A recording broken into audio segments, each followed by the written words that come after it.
হে নবী পাকের উম্মতিরা, হে নবী দিওয়ানারা, আমার আল্লাহ পাক রব্বুল আলামিন তার বান্দাকে এত মহব্বত করে, তার বান্দাকে এত ভালোবাসে। হে যুবকেরা, আমার আল্লাহ পাক ওই কোরআনে জানিয়ে দিয়েছে, বান্দা ওয়াসারিউ ইলা মাগফিরাতিন মির রাব্বিকুম ওয়া জান্নাতিন আরদুহাস সামাওয়াতু ওয়াল আরদ উইদ্দাত লিল মুত্তাকিন। হে যুবকেরা, আমার আল্লাহ পাক বান্দাকে এত মহব্বত করেছে, ভালোবেসেছে।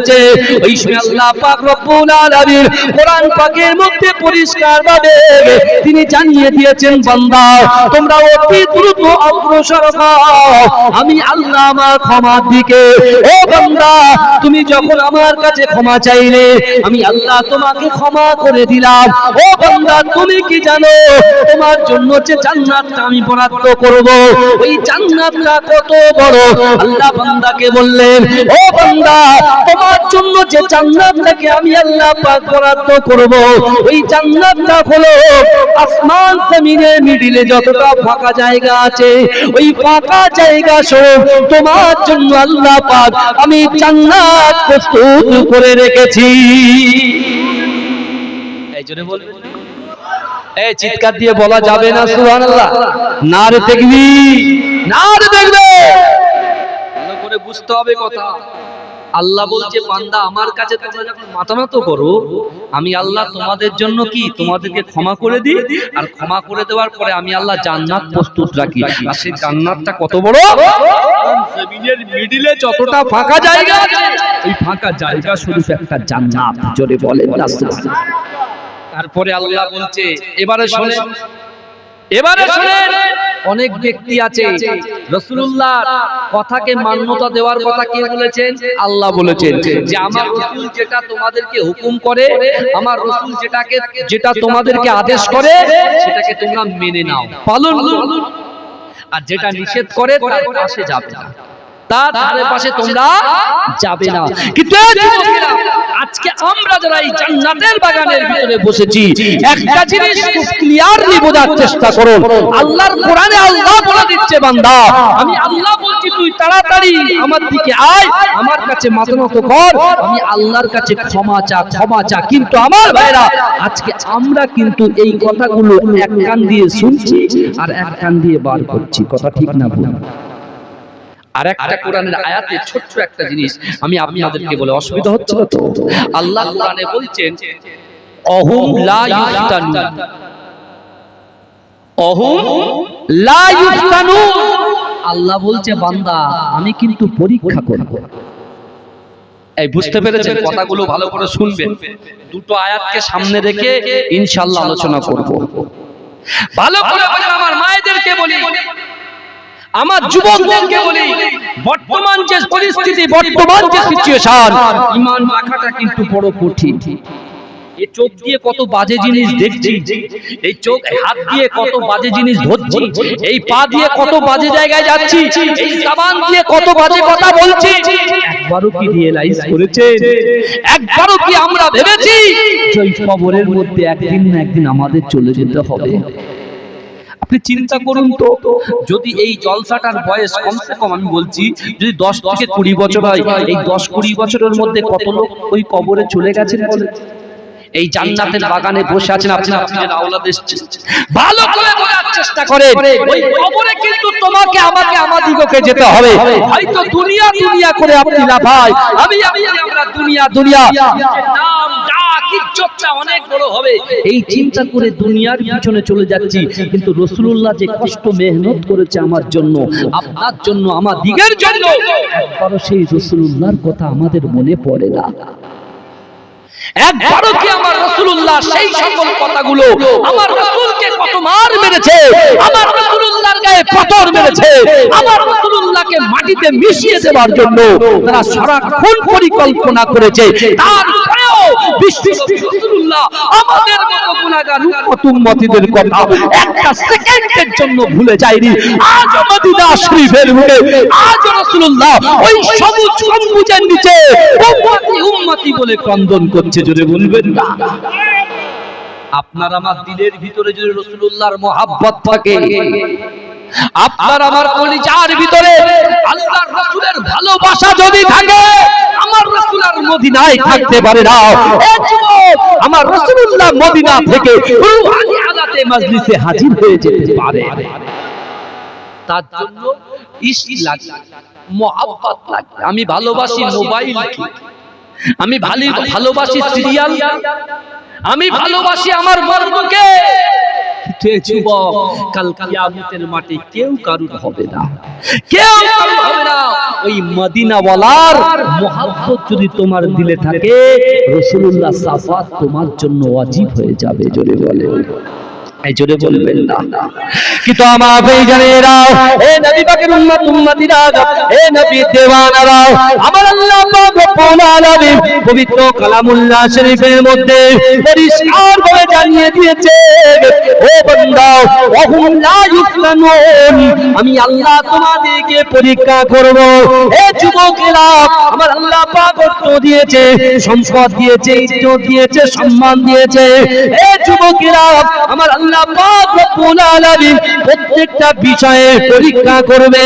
আল্লাহ অর্থ দেবে, অর্থ দিয়ে পরীক্ষা করবে।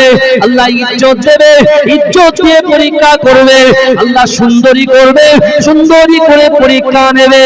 এই যুবকেরা, আমার আল্লাহ পাক যৌবন দেবে, ওই যৌবন দিয়ে আল্লাহ পরীক্ষা নেবে।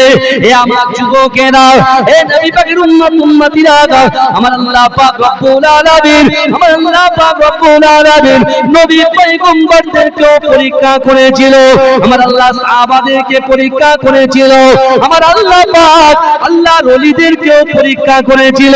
এই যুবকেরা, আল্লাহর পরীক্ষায় যে উত্তীর্ণ হয়ে যাবে, আল্লাহ পাক রব্বুল আলামিন তার মনের আশাটাকে পূরণ করে দেবে।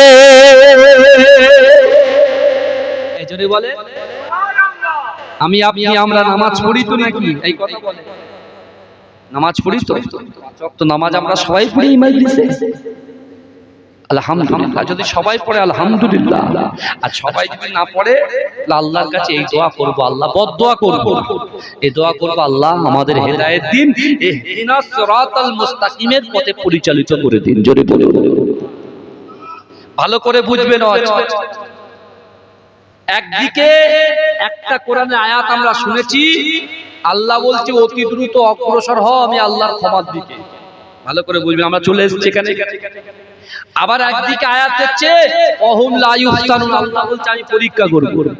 এখানে তো অনেক মানুষকে আল্লাহ পরীক্ষা করবে কি?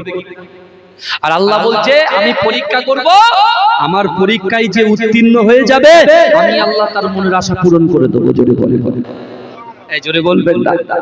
আচ্ছা, হযরত ইব্রাহিম আলাইহিস সালাতু ওয়াস সালাম, তিনি তো আল্লাহর পয়গম্বর ছিলেন, তাই তো? তার দুজন স্ত্রী ছিল। প্রথমে একটা, তার প্রথম স্ত্রীর নাম হচ্ছে সারা, তাই না? প্রথম স্ত্রীর নাম কি? সারা, সারা আলাইহিস সালাতু ওয়াস সালাম। তা মা সারা আলাইহিস সালাতু ওয়াস সালামের বিবাহ করার পরে বহুদিন হয়ে যায়, সন্তান আসছে। এরকম অনেক আমার মায়েদের সমস্যা আছে না নাই? কথা বলে, হ্যাঁ? তা হঠাৎ করে নবী ইব্রাহিম আলাইহিস সালাতু ওয়াস সালাম, এই মা সারা আলাইহিস সালাতু ওয়াস সালাম যখন দেখছেন যে তার কোনো সন্তান হচ্ছে না, তখন তিনি কি করলেন? মা হাজরা আলাইহিস সালাতু ওয়াস সালামের সঙ্গে নবী ইব্রাহিম আলাইহিস সালাতু ওয়াস সালামের বিবাহ দিয়ে দিলেন। এই বুঝছেন? যখন বিবাহ দিলেন, আল্লাহর কাছে নবী ইব্রাহিম আলাইহিস সালাতু ওয়াস সালাম দোয়া চাইছে, আল্লাহ আমাকে একটা সন্তান দিন। আল্লাহ পাক রব্বুল আলামিন নবী ইব্রাহিম আলাইহিস সালাতু ওয়াস সালাম দোয়াটাকে কবুল করে নিয়ে আল্লাহ পাক মা হাজেরার গর্ভে নবী ইসমাঈল আলাইহিস সালাতু ওয়াস সালামকে আল্লাহ পাঠিয়ে দিলেন। জোরে বলেন, এই জোরে বলুন না সুবহানাল্লাহ। এই জোরে বলা যাবে। কিন্তু আমার ভাইরা, নবী ইব্রাহিম আলাইহিস সালাতু ওয়াস সালামের সন্তান নবী ইসমাঈল আলাইহিস সালাতু ওয়াস সালাম মা হাজরার কাছে কোলে যখন ছিল, দুধ থেকে মা সারা মনে খুব কষ্ট হতো দেখে। এই বুঝতে পেরেছেন? একজন মায়ের কোল খালি আর একজন মায়ের কোল ভর্তি। এখান থেকে কিন্তু অনেক কিছু শিক্ষা নেওয়ার আছে, অনেক শিক্ষা নেওয়ার আছে। একজন মায়ের কোল ভর্তি আর একজন মায়ের কোল খালি। তা মা সারা আলাইহিস সালাতু ওয়াস সালাম চোখ দিয়ে পানি পড়ে, চোখ দিয়ে কি করে পানি পড়ে। আর একটুখানি ক্লিয়ার করে নি, পরে কিন্তু এই মা সারার গর্ভে আল্লাহ একটা সন্তান দিয়েছিল যার নাম হচ্ছে হযরত ইসহাক আলাইহিস সালাতু ওয়াস সালাম। জোরে বলেন, এই জোরে বলা যাবে? আরে চিৎকার দিয়ে বলা যাবে না, না রে দেখবে। এই নবী ইব্রাহিম আলাইহিস সালাতু ওয়াস সালামের দুইজন পুত্র, একটার নাম হচ্ছে ইসহাক আলাইহিস সালাতু ওয়াস সালাম আর একটা ইসমাঈল আলাইহিস সালাতু ওয়াস সালাম। ভালো করে বুঝে রাখেন। আল্লাহ পাক রব্বুল আলামিন এটা বলে দিলাম, কিন্তু তখন মা সারার গর্ভে নবী ইসহাক আলাইহিস সালাতু ওয়াস সালাম আসেননি। আল্লাহ পাক পরীক্ষা করছে। আল্লাহ ইব্রাহিম আলাইহিস সালাতু ওয়াস সালামকে হুকুম দিলেন, ইব্রাহিম যাও, হাজেরাকে এবং ছেলে ইসমাঈলকে মরু প্রান্তরে একটা জায়গায় রেখে এসো। ভাইজান, জিন্দেগি জীবনে 50 বছর নামাজ পড়লেন, 80 বছর নামাজ পড়া হয়ে গেছে, 60 বছর নামাজ পড়া হয়ে গেছে, যে কাবার দিকে ফিরে নামাজ পড়ি সেই কাবাটাও চোখে দেখতে পেলাম না। সেই কাবার পাশে আল্লাহ পাক স্থান দিলেন নবী ইসমাঈল আলাইহিস সালাতু ওয়াস সালামকে। জোরে বলে, চিৎকার দিয়ে বলুন না, আরে জোরে হবে না।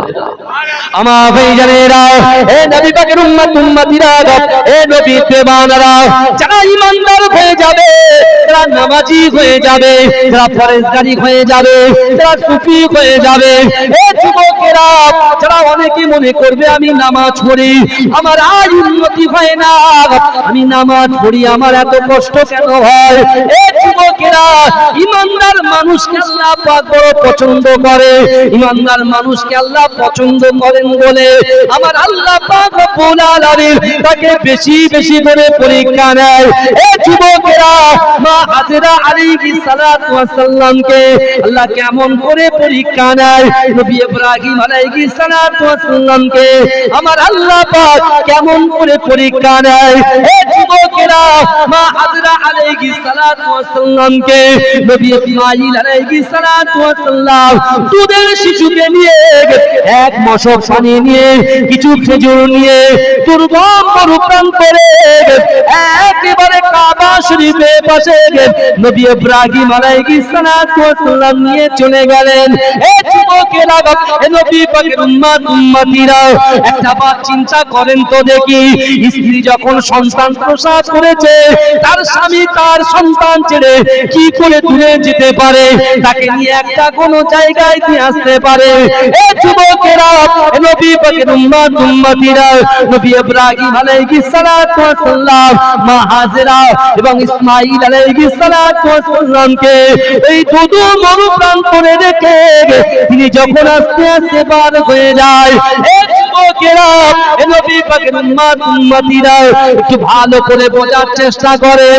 হযরতে হাজেরা আলাইহিস সালাতু ওয়াস সালাম তিনি মুখ দিয়ে কোনো কথা বলছেন না, চোখ দিয়ে তিনি দেখছেন তার স্বামী এমন করে তাদেরকে ছেড়ে দিয়ে আস্তে আস্তে আস্তে আস্তে হাঁটতে লেগেছে।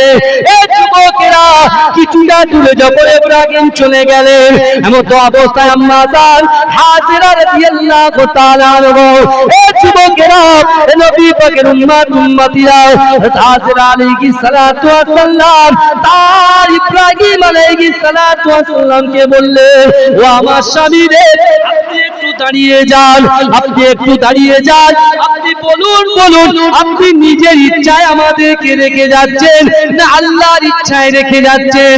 এই যুবকেরা, নবী পাকের উম্মতিরা আল্লাহর হুকুমে হযরত ইব্রাহিম আলাইহিস সালাতু ওয়াস সালাম পিছনে মুখটা ঘুরিয়ে বললেন, হে আমার স্ত্রী রে, আমি আমার আল্লাহর হুকুমে তোমাদেরকে রেখে গেলাম।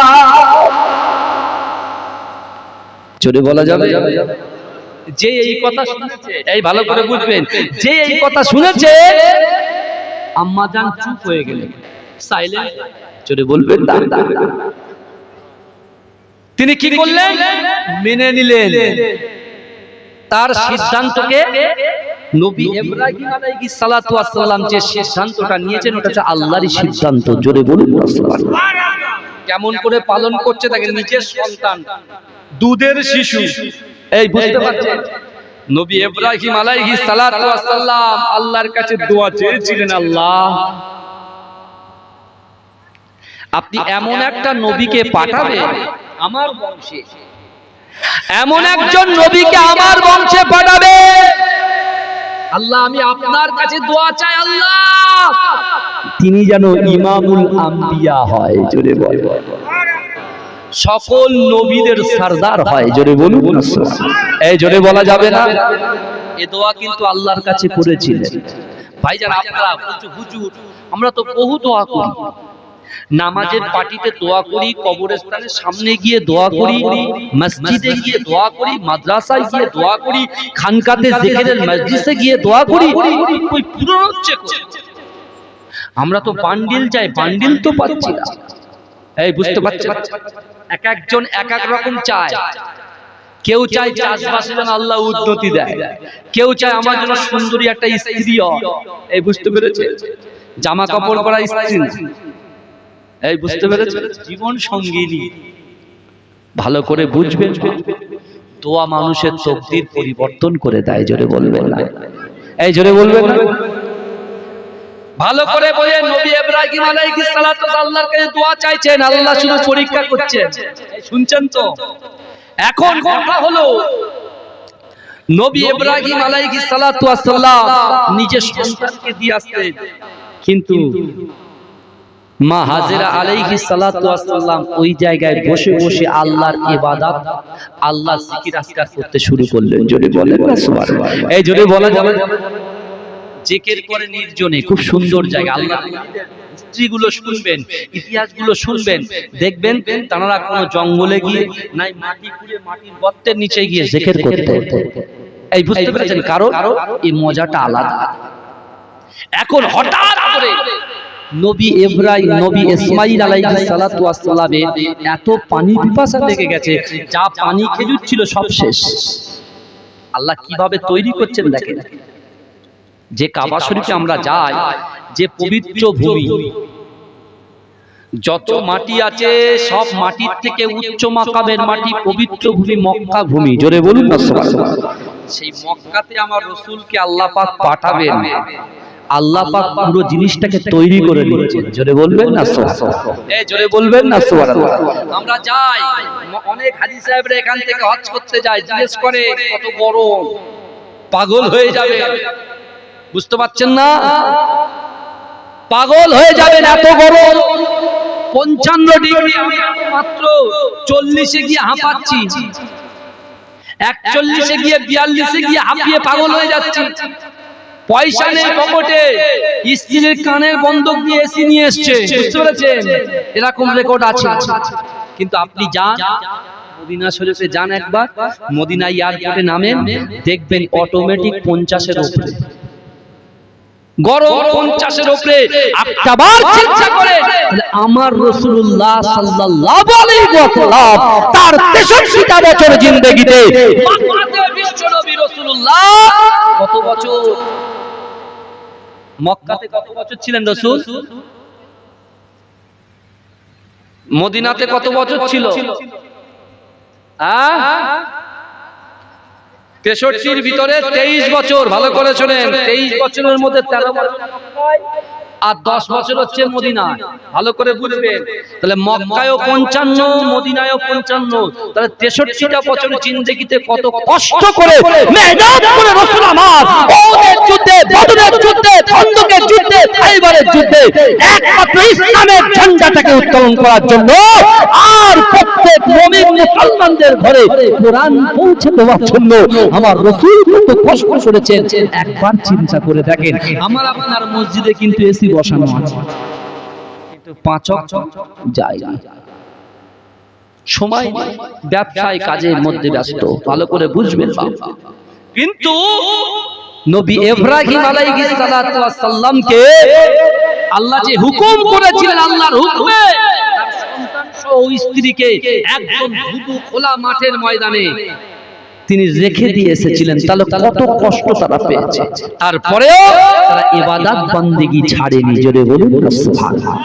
এমনকি খেজুরও শেষ হয়ে গেছে, মস্কের পানিও শেষ হয়ে গেছে, আর নিজের সন্তানের মুখটা আটা হয়ে গেছে। আমার ভাইজানেরা, এ নবী পাকের উম্মত উম্মতিরা, এ নবী দেওয়ানারা, একটু ভালো করে বোঝার চেষ্টা করেন। মক্কা শহরের ভিতরে মক্কার মাটিকে আল্লাহ ধন্য করবে। এ যুবকেরা, আল্লাহ পাক রব্বুল আলামিন মক্কার জমিনটাকে কেমন ভাবে সাজায়। এ যুবকেরা, নবী ইব্রাহিম আলাইহিস সালাতু ওয়াস সালামের রেখে আসা তার সন্তান নবী ইসমাঈল আলাইহিস সালাতু ওয়াস সালাম যখন পিপাসায় কাতর হয়ে যায়, এ যুবকেরা, এ নবী পাকের উম্মত উম্মতিরা, মা হাজেরা আলাইহিস সালাতু ওয়াস সালাম সন্তানের মুখে পানি তুলে দেওয়ার জন্য তিনি ছটফট করতে লাগলেন। এ যুবকেরা, চারিদিকে ছুটতে শুরু করে দিলেন, কোন জায়গায় যখন পানির সন্ধান পেল না। এ যুবকেরা, এই মক্কা শরীফ, কাবা শরীফের পাশে দুটো পাহাড় আছে, একটা হচ্ছে সাফা আর একটা হচ্ছে মারওয়া। এ যুবকেরা, নবী আমার এমন করে মা হাজেরা ছুটে ছুটে ছুটে ছুটে ওই সাফা এবং মারওয়া পাহাড়ে ছুটাছুটি করতে শুরু করে দিলেন। এ যুবকেরা, এ নবী পাকের উম্মত উম্মতিরা চিন্তা করেন ৪২ ডিগ্রি গরম আমরা সহ্য করতে পারি না, কিন্তু ৫৫ ডিগ্রির উপরে গরম। এমন করে আম্মা জান আমার তার সন্তানের মুখে পানি তুলে দেওয়ার জন্য একবার সাফা থেকে মারওয়া, মারওয়া থেকে সাফা, সাফা থেকে মারওয়া, মারওয়া থেকে সাফা ছুটতে শুরু করেছে। এ যুবকেরা, মায়েরা, বোনেরা, এমন করে তিনি সাফা এবং মারওয়ার মাঝখানে ওইদিকে সন্তানটা কেমন অবস্থায় আছে সেটাকে দেখার জন্য মামা দাঁড়িয়ে গিয়ে সন্তানের দিকে মুখটা তুলে দেখাচ্ছে, সন্তান আমার কেমন আছে।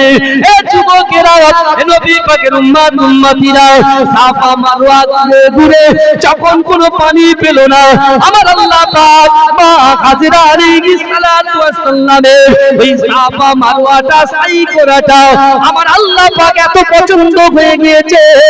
এ যুবকেরা, মা হাজেরা আলাইহিস সালাতু ওয়াস সালাম সন্তানকে যখন দেখতে যায়, এ যুবকেরা, সন্তানকে যখন দেখতে যায়, সন্তান কেমন আছে, সন্তান কি আমার শেষ হয়ে গেল নাকি।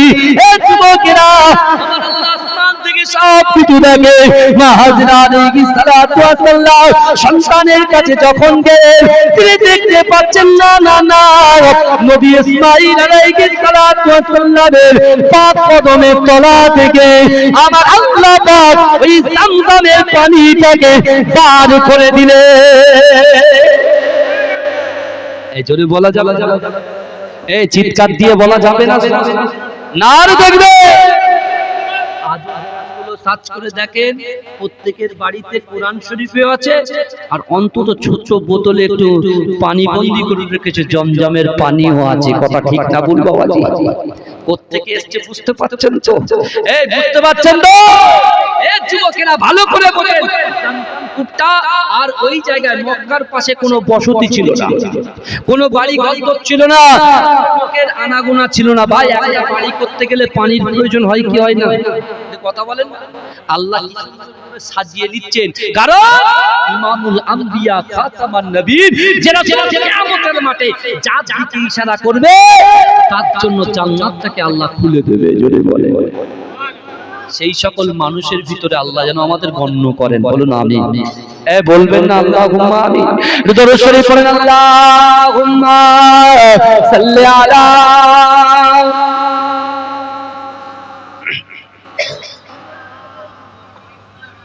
ওয়ালা আলাইহি।